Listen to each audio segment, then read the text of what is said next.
है आपका अपने YouTube channel math classes with Gurmeet Singh. जो क्लासेस हमारी घर से पढ़ाओ अभियान द्वारा चलाई जा रही हैं। तो हम जो है थर्ड चैप्टर कर रहे थे, जो थर्ड चैप्टर में एक्सरसाइज 3.4 आज हमने करनी है। 3.3 में जो हमने प्रतिस्थापन विधि से कैसे समीकरणों को हल करना होता है वो सीखा था।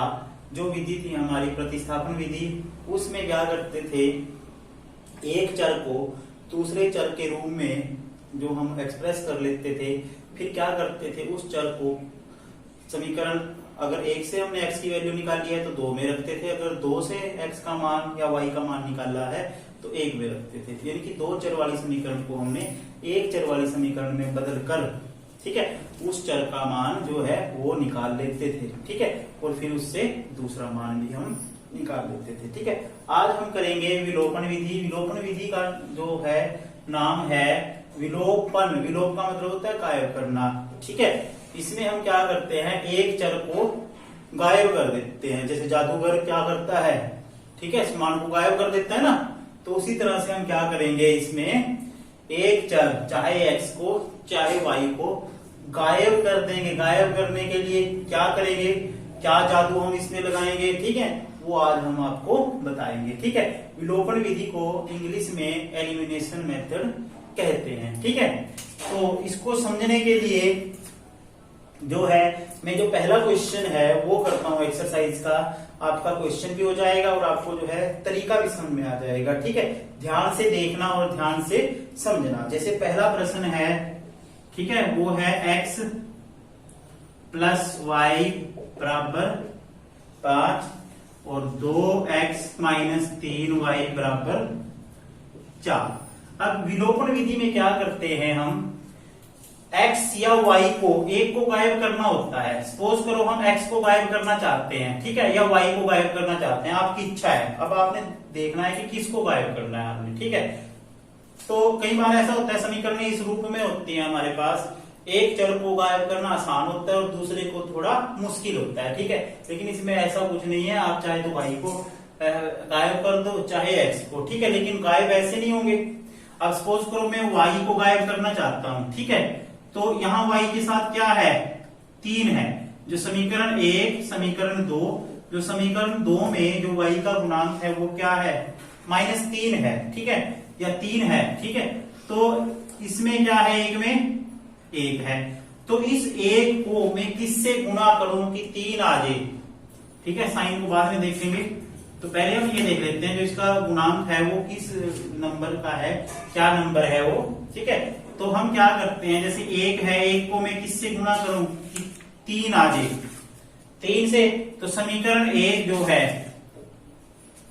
समीकरण 1 को 3 से गुणा करने पर, जब 3 से गुणा करेंगे इसको क्या होगा, इसको 3 से करेंगे 3x, इसको 3 से करेंगे 3y और इसको 3 से करेंगे 15, ठीक है। ये समीकरण आ गया आपकी, क्योंकि 1 को ही गुणा करके बनाए तो 1 जो है इस रूप में आ गया आपकी समीकरण। अब जो समीकरण 2 है उसको एज इट इज इसके नीचे लिख दो। एक चीज ध्यान रखनी है आपने, तो आपने क्या करना है, इन समीकरणों को इस तरह से गुणा करना है नंबरों से कि चाहे तो x के गुणांक बराबर कर लो चाहे y के गुणांक बराबर कर लो, ठीक है। तो ये आप जब बराबर हो जाते हैं तो उसके बाद ये देखना है कि इनके जो चिन्ह है वो कैसे है। अगर तो चिन्ह है अलग अलग, एक प्लस का एक माइनस का, तब तो करना है जोड़ने पर, ठीक है। अगर चिन्ह है सेम, चाहे दोनों प्लस प्लस के हों या दोनों माइनस माइनस के, तब करना है घटाने पर, ठीक है। यानी कि याद रखना आपने, अगर तो चिन्ह है आपके अलग अलग तो क्या करेंगे, जोड़ने पर। अगर चिन्ह जो है वो एक जैसे हैं तो क्या करते हैं, घटाने पर। ये ध्यान रखना है आपने, कि अपने दिमाग में बात बिठा लो। अगर तो चिन्ह है अलग अलग, जैसे यहां प्लस का या माइनस का, तो क्या करते हैं, जोड़ने पर। जोड़ने पे हम चिन्ह नहीं बदलते, घटाने पे हम क्या करते हैं, चिन्ह बदल देते हैं, ठीक है। तो जोड़ने में क्या होगा, ये प्लस का 3y और माइनस का 3y कट जाएगा, क्योंकि देखो गायब हो गया, y जो है वो चला गया, y नहीं रहेगा।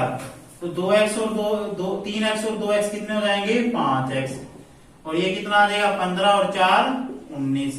तो x का मान क्या आ जाएगा, 19/5। अब x का मान 19/5 आया है, ये क्या करते हैं, किसी एक समीकरण में रख लो, इस एक में रख दो, x बराबर 19/5 का मान एक में रखने पर तो क्या होगा, 19/5, x की जगह पे क्या रखेंगे, 19/5 जमा y बराबर 5, तो y का मान आ जाएगा 5 माइनस 19/5, एलसीएम लेंगे तो 5 एलसीएम आ जाएगा, ये आएगा 5 को 1 से भाग करेंगे 5 ही आएगा, 5 को 5 से गुना करेंगे 25 माइनस 19, तो 25 में से 19 गए कितना आएगा, y बराबर 6/5, यानी कि आपके पास x का मान क्या आया है, 19/5 और y का मान क्या आया है, 6/5। अब हम इसके बाद अगला क्वेश्चन करते हैं।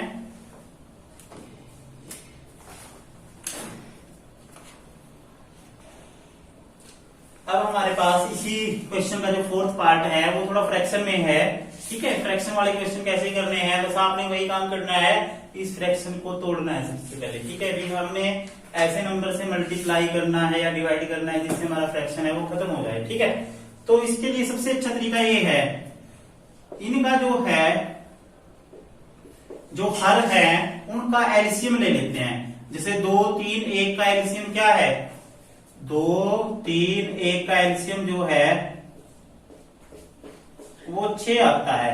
तो इस समीकरण को हम किससे गुना करेंगे, 6 से गुना कर देते हैं, ठीक है।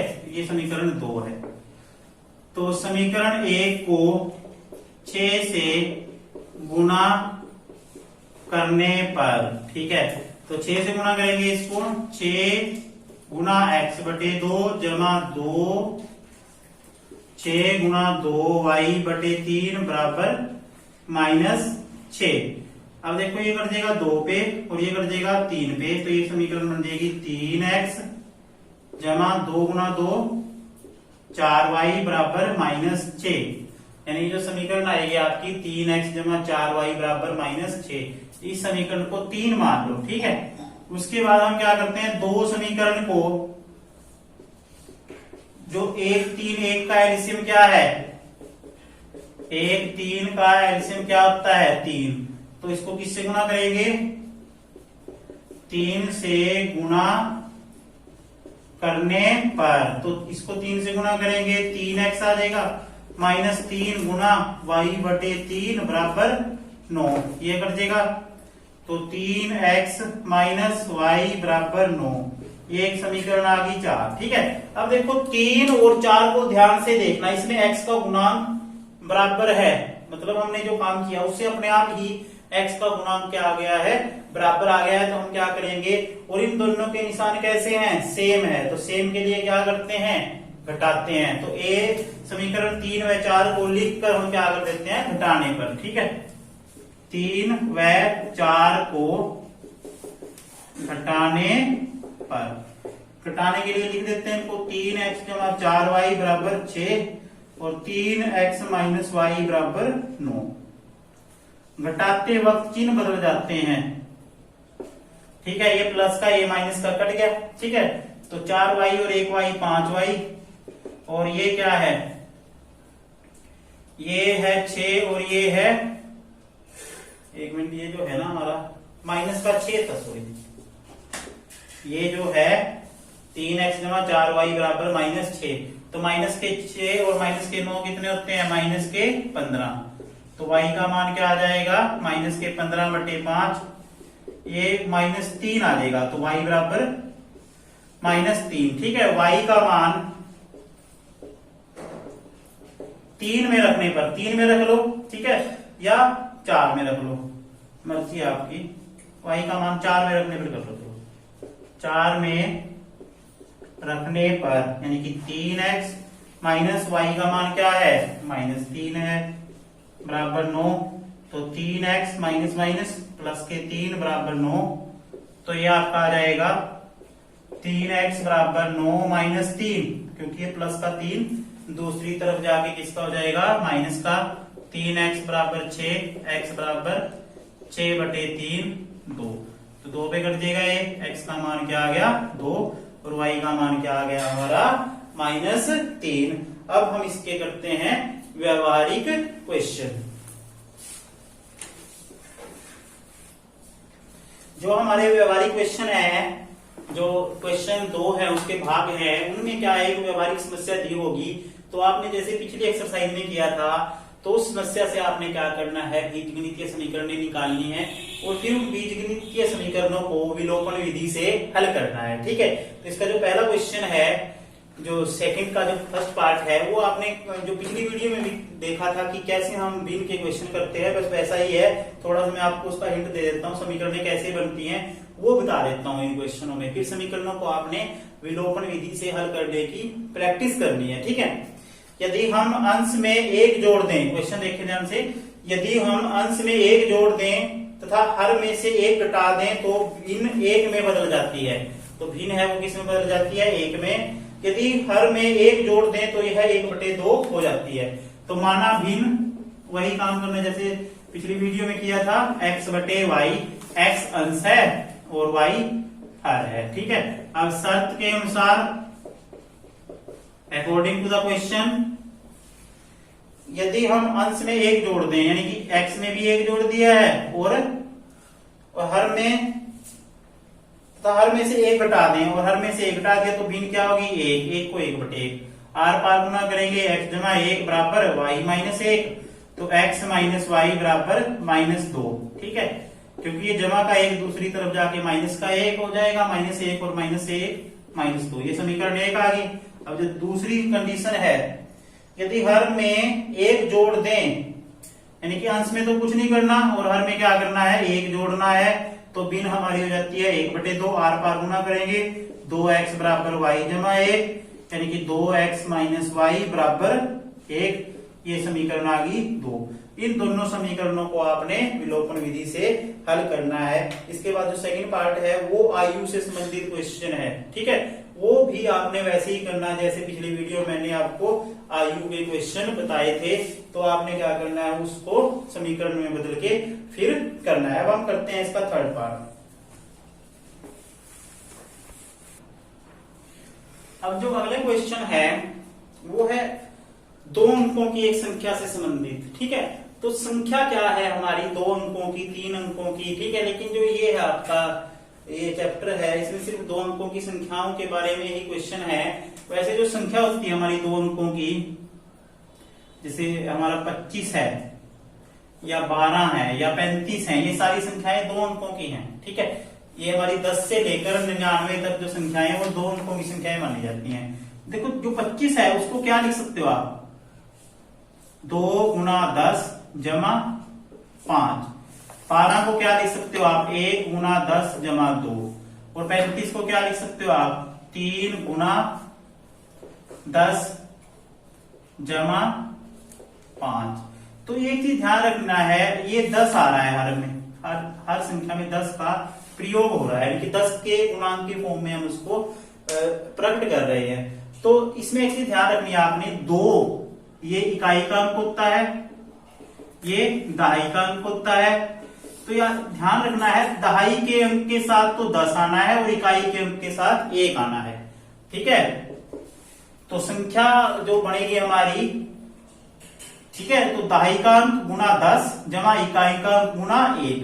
ठीक है, कोई भी संख्या 2 अंकों की आप देख लो इसी रूप में आती है, तो जो उसका दहाई का अंक होगा उसको 10 से गुना करेंगे और जमा इकाई के अंक को 1 से। इकाई का मतलब 1, इसलिए उसको 1 से गुना करना है, और दहाई का मतलब है 10, उसको 10 से गुना करना है। ठीक है, तो जो संख्या बनती है हमारी, ठीक है, वो आती है दहाई का अंक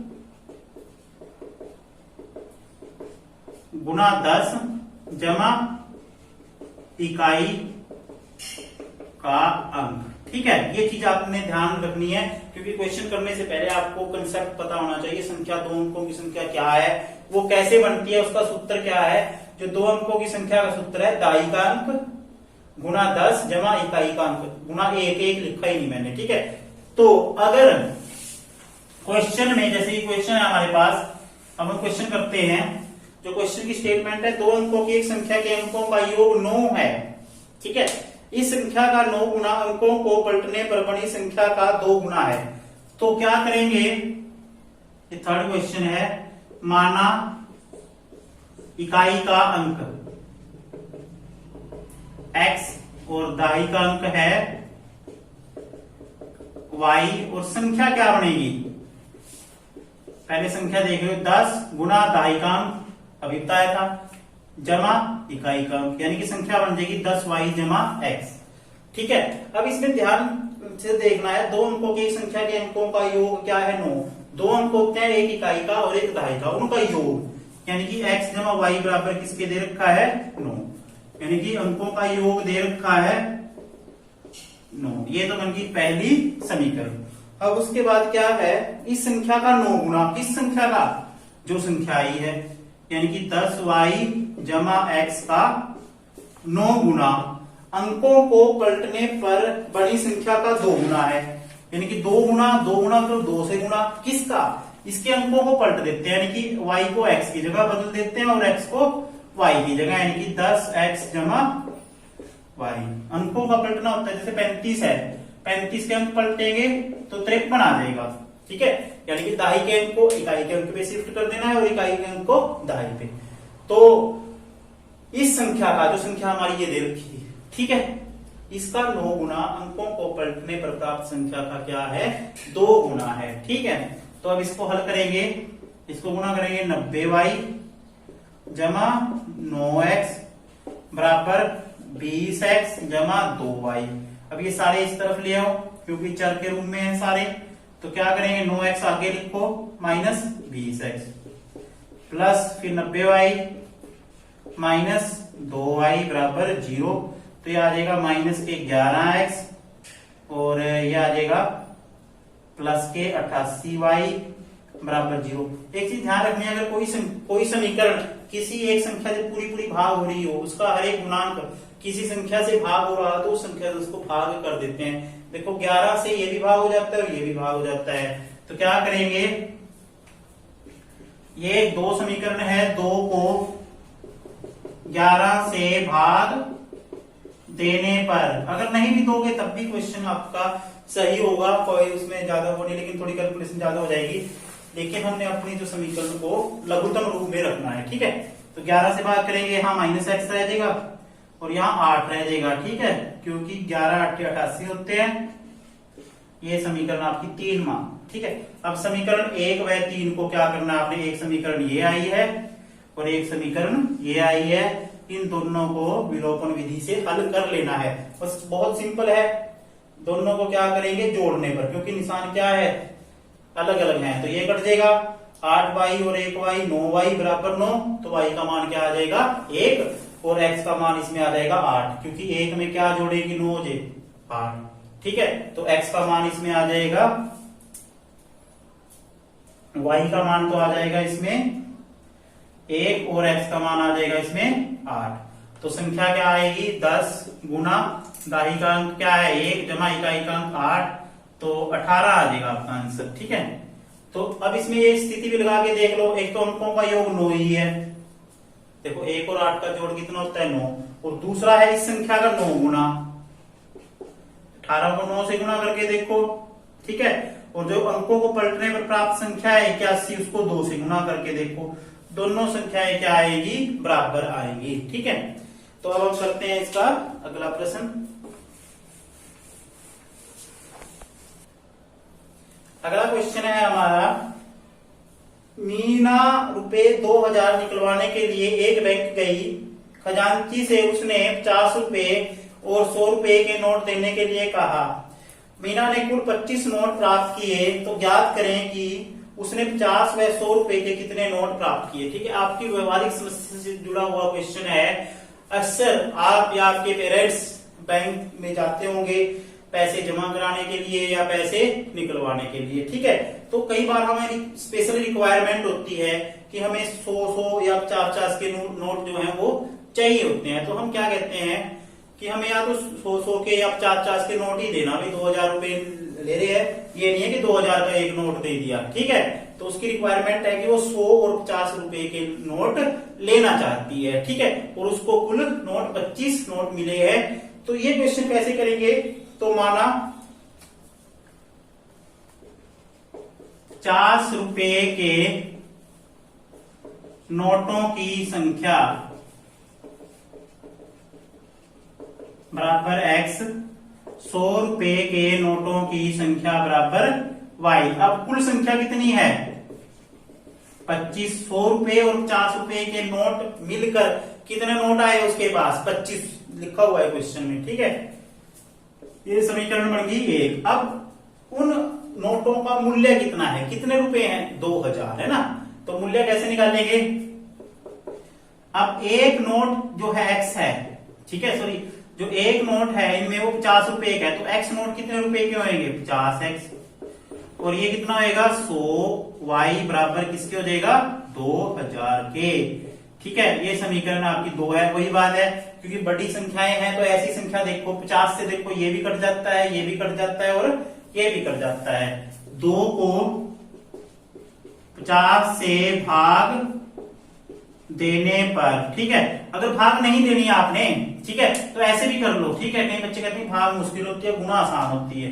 ठीक है, तो इस समीकरण को हम 50 से गुणा कर लेंगे तो गुणांक क्या हो जाएंगे बराबर हो जाएंगे। ठीक है, तो अगर 50 से भाग देनी है तो क्या होगा x जमा 2y बराबर, इसको 50 से भाग देंगे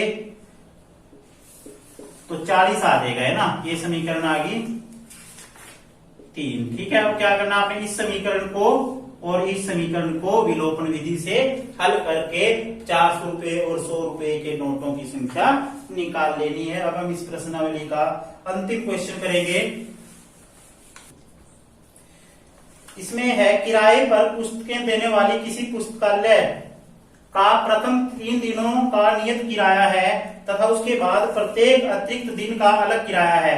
सरिता 2 ने 7 दिनों तक एक पुस्तक रखने के लिए 27 रुपए अदा किए, जबकि सूसी एक पुस्तक 5 दिनों तक रखने के लिए 21 रुपए अदा करती है। तो आपने क्या करना है, जो किराया है नियत किराया है, फिक्स्ड जो रेंट है उसका बुक का वो बताना है, और अतिरिक्त दिन का जो पेनल्टी डलती है, ठीक है, मतलब वो आपने बताना है। ठीक है, तो ये है भी 3 दिनों तक तो एक फिक्स रेट है, 3 दिन तक चाहे तो 1 दिन के लिए किताब ले जा, चाहे 2 दिन के लिए, चाहे 3 दिन के लिए, अभी इतने रुपए तो देने ही है। ठीक है, बाकी अगर 3 दिन से ज्यादा हो जाते हैं तो पर डे कहते हैं कि जुर्माना लगना शुरू हो जाता है उस पर। ठीक है, पर डे जो है उस पर पेनल्टी डलती है, तो वो भी आपने इसमें बतानी है। तो क्या करेंगे, माना किताब का नियत किराया 3 दिन का लिख लो, 3 दिन वाला जो 3 दिन का है, पहले 3 दिन का वो है x, और प्रतिदिन अतिरिक्त किराया जो बाद में देना है, ठीक है, 3 दिन के बाद का है ये, यानी कि अतिरिक्त जो है पेनल्टी डलेगी जो उस पे 3 दिनों के बाद, अगर हम किताब 3 दिनों में नहीं लौटाते तो पर डे के हिसाब से हमें जो जुर्माना देना पड़ता है वो क्या है, वो y रुपए है। ठीक है, अब देखो पहली जो कंडीशन है, जो सरिता है उसने पुस्तक कितने दिन के लिए रखी है, 7 दिन के लिए रखी है, 27 रुपए अदा किया है। अब 7 दिन के लिए किताब रखी है तो 3 दिन का तो उसका फिक्स किराया है, 7 में से 3 गए तो कितना आ गया है 4, तो 4 दिन उसने फालतू रखी है। यानी कि जो लाइब्रेरी ने कहा था कि 3 दिन किताब रखनी है आपने, 3 दिन का तो आपका नॉर्मल सा किराया है, लेकिन अगर आप 3 दिन के बाद इसको रखते हो तो पर डे उसने 4 दिन फालतू रखी है, तो 4 दिन का एक्स्ट्रा किराया लगेगा, उसका रेट क्या होगा, y रुपए होगा 1 दिन का। तो क्या होगा, x तो फिक्स है, इन 3 दिनों का तो x है, इसको कई बच्चे सोचते हैं कि 3x कर दे, नहीं, इन जो है 3 दिनों का जो किराया है वो x है, फिक्स है वो, प्लस बाकी कितने दिन लगे हैं उसके 4, और एक दिन का किराया कितना है y, तो कितने रुपए लगे हैं उसके टोटल 27। ये समीकरण बन जाती है एक। और उसके बाद क्या है, जो दूसरी लड़की है उसने 5 दिन के लिए रखी है किताब। अब देखो 5 में से 3 घटाएंगे तो क्या आएगा 2, और कितने रुपए है 21 रुपए दिए। इसमें ध्यान रखना कि जो दूसरी लड़की है उसने 5 दिन रखी किताब, लेकिन लेट तो उसने भी दी है किताब। कितने दिन लेट दिया है, क्योंकि 3 दिन का तो है, 3 दिन का तो चार्जेस लग ही गया उसके पास, वो तो x रुपए देने ही पड़ रहे हैं 3 दिन के तो उसको। बाकी कितने बचे हैं उसके पास, 2 दिन उसने एक्स्ट्रा रखी है किताब, इनका किराया क्या होगा 2y, तो x जमा 2y बराबर 21। ये समीकरण 2। इन दोनों समीकरणों को आपने क्या करना है, विलोपन विधि से हल करके तो किताब का नियत किराया भी आ जाएगा और प्रतिदिन अतिरिक्त किराया जो 3 दिन के बाद लगता है वो भी आ जाएगा। तो आज की वीडियो में हमने विलोपन विधि से संबंधित क्वेश्चन किए। आशा करते हैं कि आपको ये क्वेश्चन समझ में आए होंगे, तो आपने ये प्रश्नावली करनी है। धन्यवाद, जय हिंद।